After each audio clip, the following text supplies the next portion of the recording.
고린도 교회는 1년 전부터 구제를 위한 연보를 준비하고 있었습니다. 사도 바울은 이제 이 구제를 위한 연보, 즉 헌금이 흐지부지 되지 않고 잘 준비가 될 수 있도록 하나님의 말씀으로 고린도 교회를 격려하고 권면했습니다. 우리가 이번 주에 살핀 대로 헌금의 의미, 헌금을 대하는 태도, 그리고 헌금을 가져오는 결과 등을 설명하면서 고린도 교회를 독려하고 권면했지요.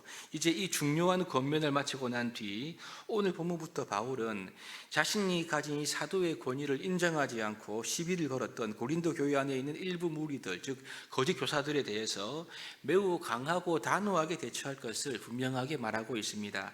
고린도 교회는 바울이 2차 전도 여행 때 고린도에 약 1년 6개월 정도 머물면서 직접 세운 교회이기 때문에 바울은 그 누구보다도 고린도 교회에 대한 강력한 영향력을 가지고 있었습니다. 하지만 바울은 고린도 교회 성도들에게 어떤 고압적이거나 강압적인 자세로 대하지 않았습니다. 생각해 보십시오. 힘으로 고압적이고 강압적으로 대하는 것은 겉으로 볼 때는 매우 권위가 있어 보이고요. 또 게다가 힘을 가진 입장에서는 그 어떤 것보다, 즉 섬기는 것보다 훨씬 더 쉬운 방법임이 틀림없습니다.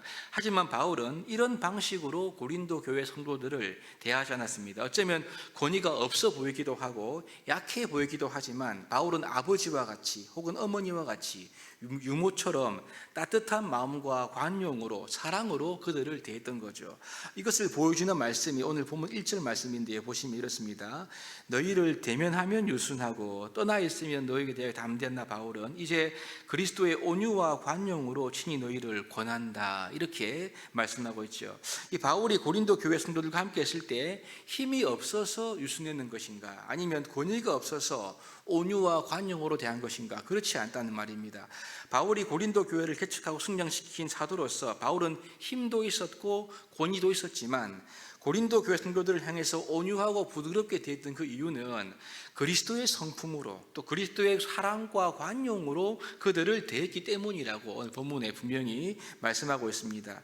그런데 이 고린도 교회의 분열을 조장했고 또 바울의 권위를 인정하지 않았던 일부 무리들은요, 이러한 바울의 태도를 귀하게 본 것이 아니었습니다. 이것을 오해하게끔 부정적으로 또 왜곡해서 이것들을 말했기 때문에 이런 무리의 주장이 바로 10절에 드러나 있는데, 10절에 보시면 이렇습니다.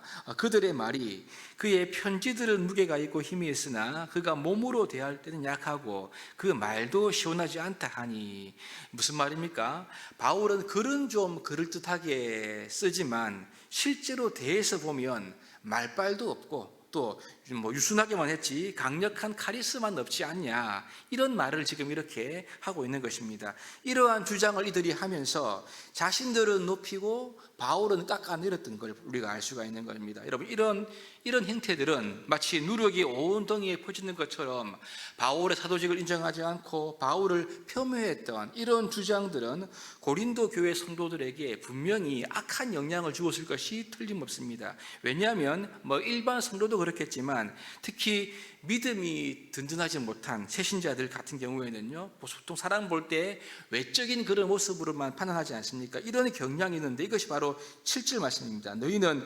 외모만 본도다. 이것이 의미하는 바가 바로 여기에 있는 거죠. 따라서 바울 사도는 유순하고 부드러운 겉모습만 보았을 때는 이런 잘못된 주장에 대해서 사람들이 혹할 수 있었다라고 우리가 충분히 예상해 볼 수가 있습니다. 그래서 바울은 이 지금 자신의 사도직을 도전하고 또 잘못된 이러한 가르침으로 말미암아 교회를 어지럽히는 이런 무리들에 대해서 이번에는 매우 강경하게 내가 대처할 거다, 말할 거다, 이렇게 지금 말하고 있는 겁니다. 이것이 바로 오늘 본문 2절의 말씀인데요, 제가 2절 말씀을 표준 세번역으로 읽어보겠습니다. 내가 여러분에게 청하는 것은 내가 여러분을 대할 때에 강경하게 대하여야 할 일이 없게 해달라는 것입니다. 그러나 우리가 육정을 따라서 처신한다고 여기는 사람들에게는 이 사람들이 바로 바울을 폄훼하는 무리들인 거죠. 나는 확신을 가지고 담대하게 대하려고 생각합니다, 이렇게 말하고 있습니다. 한마디로 사도 바울 일행을 육신 따라 행하는 자들이다라고 모함했던 그 사람들을 향해서 이번에는 매우 강경하게 대하겠다, 그렇게 바울이 말하고 있는 그런 장면인 거죠. 이들의 잘못된 사상과 비성경적인 주장에 대해서 이번에는 주의 말씀과 능력으로 낱낱이 바울이 조정하겠다. 그리고 고린도 교회를 그리스도께로 복종하는 그러한 교회로 세우겠다. 이런 강력한 의지의 말씀이 4절부터 6절까지에 기록되어 있는 말씀인 것입니다. 다 읽진 않겠지만 4절에 보시면 바울이 이런 거짓 무리들과 싸울 때 사용할 무기가 육신에 속한 것이 아니라 모든 견고한 진도 무너뜨리는 하나님의 능력이다라고 말하는 거죠. 그 능력의 특징이 뭐냐면 모든 이론, 즉 모든 궤변들을 무찌르고 하나님을 아는 것만 막는 모든 교만을 쳐부수고 또 모든 생각을 사로잡아 그리스도에게 복종시키는 능력이야말로 바울이 사용하는 영적인 능력이다라고 이렇게 말하고 있는 것입니다. 여러분, 실제로 바울은 이러한 능력이 있었습니다. 사도행 17장에 보시면 바울이 고린도에 오기 전 아덴에 머물면서 아레오바고 설교라고 불리는데 이 설교가 유명하지 않습니까? 이 설교는 당시 바울이 유명한 철학자들과 쟁론하면서 했던 그런 유명한 설교입니다. 바울이 당시 믿지 않았던 유명한 철학자들과 논쟁하면서 복음을 전할 수 있었던 그런 실력이 있었다는 것을 보여주는 그런 대목이 될 수가 있는 거죠. 이러한 놀라운 지혜와 능력으로 이제 바울은 고린도 교회 안에 있었던 거짓 교사들의 행태를 말씀의 권위로 내가 바로 잡겠다. 온 교회가 하나님 말씀에 복종하는 그러한 교회로 내가 세우겠다. 이러한 바울의 의지를 여기에 피력하고 있는 것을 보게 됩니다. 그러면서 이번에는 복종하지 않는 그 무리들, 거짓 무리들에 대해서 징계할 계획도 밝히고 있는 것이죠. 이것이 6절 말씀입니다. 너희의 복종이 온전하게 될 때에 모든 복종하지 않는 것을 벌하려고 준비한 중에 있노라. 그렇게 말하고 있는 거죠. 그러므로 이 거짓 교사들의 주장처럼 편지는 힘이 있지만 말은 그렇지 않은 것이 아니라 11절에 보시면 바울이 편지로 쓰는 글이나 함께 있음 행하는 일이나 차이가 없다는 것을 너희가 알아야 한다. 이 점을 말하면서 본문이 마치고 있는 것입니다. 바울은 지금 이 악한 무리들에 대해서 이번에는 결코 가볍게 다루지 않겠다. 이 점을 분명하게 했던 거죠. 여러분, 그렇습니다. 이 바울은 힘으로 또 권위로 말하고 대할 수 있는 자격뿐 아니라 실력까지 갖춘 그러한 사도였습니다. 그러나 그는 그 힘을 항상 아무렇게나 휘두르는 것이 아니라 사랑과 온유와 부드러움으로 성도들을 대하고 섬긴 것을 우리가 알 수가 있는 거죠. 하지만 이 고린도 교회의 분열을 조장했던 일부 무리들을 향해서는 이제 이 칼을 빼어들어서 강경하게 대하겠다. 이 모습을 본문에서 분명하게 말하고 있는 것을 우리가 함께 읽었습니다. 여러분, 이 말씀 우리가 어떻게 적용할 수 있을까요? 바울은 자기에게 주어진 힘과 권위를 아무렇게나 사용하지 않고 사용해야 할 대상과 방법과 그리고 시기를 정확하게 알고 있다는 점을 우리가 발견할 수가 있습니다. 칼이 여러분 의사에게 주어지면 사람을 살린 도구가 되지요. 하지만 칼이 범죄자에게 주어진다면 사람을 죽인 도구가 되는 것입니다. 우리는 여러분 각자의 삶에서 자신만의 칼, 자신만의 권위와 힘을 다 가지고 있습니다. 어떤 면에 쓴 사람에게는 그것이 사회적 지위가 될 수가 있고, 어떤 사람에게는 재력이고, 어떤 사람에게는 물리적인 힘이나 건강이 될 수도 있겠습니다. 성도는 가정에서 직장에서 누구나 각자의 칼을 가지고 있지 않습니까? 그런데 여러분, 우리가 이 칼을 어떻게 사용해야 할 것인가? 여기에 대하여 지혜로운 그러한 성도가 되어야 할 것이고, 이를 위해서 기도해야 할 것입니다.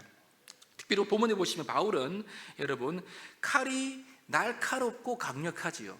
바울의 칼은 고린도 교회 성도들을 능히 제압할 수 있는 그런 칼이었습니다. 그런데 여러분 칼이 날카롭고 좋을수록 어떻습니까? 좋은 칼집을 가져야 한다는 거죠. 바울은 아주 날카로운 칼이 있었지만 동시에 그는 좋은 칼집도 가지고 있었습니다.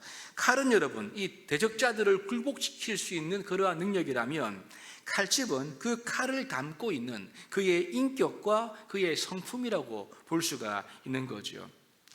항상 사람들을 온유하고 유순하게 대했던 이 주님을 닮은 성품이 바울의 칼이 되게 했던 그의 진정한 칼집이었던 것을 우리가 알 수 있습니다.